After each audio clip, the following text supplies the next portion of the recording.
बड़े बुजुर्ग कह गए हैं कि अमावस की काली रात को हो सके तो बाहर नहीं जाना चाहिए। रात को शैतानी काले सया बहुत ज़्यादा ताकतवर होते हैं और शैतानी आत्माएं इंसानी दुनिया में आकर परेशान कर सकते हैं। कभी कोई अधूरी इच्छा रही हो तो उसको पूरा करने में वो तड़पती हुई आत्माओं ने इंसान शरीर ढूंढती रहते हैं। अमावस मतलब उन पिशाचों और आत्माओं के लिए कोई त्योहार जैसा होता है। वो बहुत ताकतवर हो जाते हैं, अपनी इच्छा पूर्ति के लिए शिकार ढूंढते रहते हैं। आज मैं आपको ठीक ऐसे ही एक कहानी सुनाने वाला हूँ। सिल्लोड गांव में चेतन नाम का एक लड़का था। उसको अभी अभी शहर के अस्पताल के ऑफिस में क्लर्क की जॉब लगी थी। घर वाले बहुत खुश थे। खुशी में उन्होंने चेतन को नई बाइक लेकर दी। वो अपनी बाइक से ही अब ऑफिस जाने आने लगा था। शहर आधा घंटे की दूरी पर था। जॉब लगे अब कुछ ही महीने हो गए कि घर वालों ने उसके लिए लड़की देखना चालू किया। ये बात जब चेतन को पता चली तो उसने कहा, अरे माँ, मैं अभी शादी नहीं करना चाहता। इतनी जल्दी भी क्या है, मुझे और अच्छा जॉब मिलेगा तब देखेंगे। अभी मुझे पैसा कमाना है, आपको घुमाना है। उसकी ये बात सुन के चेतन के पिताजी को भी बड़ा अच्छा लगा। उनका लड़का उनके बारे में सोचता है, नहीं तो आजकल के लड़के अपने माँ बाप को पूछते भी नहीं। चेतन अच्छा लड़का था। भले ही वो दोस्तों के साथ घूमता, लेकिन कभी शराब को हाथ नहीं लगाया। घर वालों में और बस्ती में भी उसकी बड़ी इज्जत थी। जॉब मिलके 1 साल होने को आया था चेतन को। उसने दिवाली के लिए सबके लिए कपड़े और मिठाई खरीदी। आज ऑफिस से जल्दी छुट्टी मिली तो वो मार्केट घूम रहा था अपने दोस्तों के साथ। आप सभी को तो ये बात पता ही होगा कि दिवाली में अमावस की रात होती है। इसीलिए हमारे बुजुर्ग कहते थे कि घर में और आंगन में दिए जलाओ और अंधेरों को भगाओ। चेतन घर के लिए निकला, साथ में सामान था और सब गाड़ी में बांधकर निकल पड़ा। रात के 1 बज चुके थे। त्योहार था तो सब अपने घरों में थे। आज रास्ता सुना था, बाहर घना अंधेरा था। शहर खत्म होते ही चेतन की नज़र बाजू की बिल्डिंग पे गई। नीचे बहुत से लोग दिए लगा रहे थे। उसकी नज़र ऊपर की तरफ गई। वहाँ एक सफ़ेद सलवार में बहुत ही सुंदर लड़की दिखाई दी।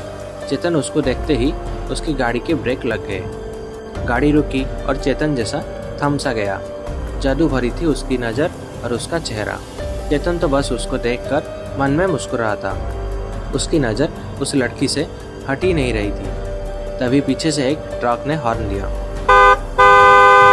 चेतन जैसे नींद से जाग गया। उसने अपनी गाड़ी बाजू में की और फिर से ऊपर देखा, लेकिन अब वो लड़की वहाँ नहीं थी। चलो कल देखते हैं, ऐसे खुद को समझाकर वो घर की तरफ निकल पड़ा। उसको जाते हुए वो लड़की ऊपर की छत से देख रही थी। चेतन घर पहुंचा। उसने घर वालों के लिए जो भी कपड़े लाए थे वो बांट दिए। मिठाई भी खिलाई। खाना खाकर वो अपने रूम में जाकर सोने की कोशिश करने लगा। आज उसको इतना थका होने पर भी नींद नहीं आ रही थी। उस लड़की का चेहरा बार बार उसके नज़र के सामने आ रहा था। वो उसको भुला नहीं पा रहा था। सुबह का इंतज़ार करते हुए कब उसकी आंख लग गई पता नहीं चला। सुबह नाश्ता करके चेतन ने अपना टिफिन लिया और ऑफिस के लिए निकल पड़ा। शहर पहुंचते ही वो उसी बिल्डिंग के पास से गुजरा। ऊपर देखा, लेकिन वो खिड़की बंद थी। वहाँ कोई भी नहीं था। थोड़ा निराश होकर अपने काम पर निकल गया। शाम को घर लौटते वक्त आज वो उसी बिल्डिंग के पास चुपके से खड़ा था। वो लड़की आज फिर से वहाँ ऊपर नजर आई। अब चेतन ने उसको देखा और उसने भी चेतन को देखा। चेतन ने अपना हाथ दिखाया और उसने भी हाथ दिखाया। बस फिर क्या था, चेतन ने उसको नीचे आने के लिए कहा, लेकिन उस लड़की ने मना किया और अंदर चली गई। चेतन जरा सा निराश हुआ, लेकिन उसने लड़की को हंसते हुए देखा था। अपनी बात बन सकती है ये सोच के मन ही मन वो बहुत खुश हो रहा था। अमावस का काला अंधेरा उसके लिए क्या लेकर आने वाला था, इस बात की चेतन को कोई भी खबर नहीं थी। अगली शाम जब चेतन उसी रास्ते से जा रहा था, वो लड़की उसको सामने के एक पेड़ के पास बैठते हुए दिखी। चेतन बहुत खुश हो गया। अपनी गाड़ी साइड में लगाकर उस लड़की के पास गया और फिर बोला, मेरा नाम चेतन है और तुम्हारा? मेरा नाम निशा है, लड़की ने जवाब दिया। लेकिन तुम आज यहाँ कैसे, वो भी इतने अंधेरे में और वो भी अकेले? चेतन ने सवाल किया। अगर मैं अकेली नहीं आती तो तुमसे मुलाकात कैसे होती? निशा की ये जवाब से चेतन ने ये तो समझ गया कि उसको भी वो पसंद था। अब रोज शाम को देर रात तक वो दोनों उसी पेड़ के नीचे बैठकर बातें करने लगे। घर वाले थोड़ा टेंशन में थे कि आजकल चेतन बहुत देर से घर आने लगा था। खाना भी साथ नहीं खाता था। या फिर कभी बिना खाए ही सो जाता था। एक दिन चेतन उस पेड़ के नीचे बैठा था। उसके घर के पास वाले अंकल वहाँ से गुजरे। चेतन को देखते ही कहा, अरे चेतन बेटे, यहाँ अंधेरे में अकेले क्या कर रहे हो? घर जाना नहीं है क्या? चलो, घर वाले तुम्हारे इंतजार कर रहे हैं। हाँ अंकल, हाँ बस अभी निकल ही रहा था। ऐसे कहकर दोनों साथ में निकल गए। घर जाकर जब चेतन सोने के लिए गया, एकदम से वो अंकल की बात उसको याद आ गई। उन्होंने उसको अकेले क्या कर रहे हो ऐसे कहा था। दूसरे रात जब वो निशा से मिला तो उसने ये बात उसको पूछा, निशा कल तुम मेरे साथ ही थी, लेकिन अंकल को दिखी कैसे नहीं? निशा ने कुछ सोच के जवाब दिया, अरे वो अंकल देखते ही मैं पेड़ के पीछे छुप गई थी। तभी चेतन ने कहा, निशा हम शादी कर ले, मुझे तुमसे प्यार हो गया है, क्या तुम भी? निशा उठकर चली गई। जाते वक्त उसने हाँ कहा। अब वो लड़की चेतन के घर तक पहुंच गई। देर रात तक उनका बातें करना चलने लगा था और चेतन खाना पीना जैसे भूल गया था। वो बहुत कमज़ोर हो रहा था। उसकी माँ ने एक रात देखा कि वो दीवार की तरफ देखकर बातें कर रहा है।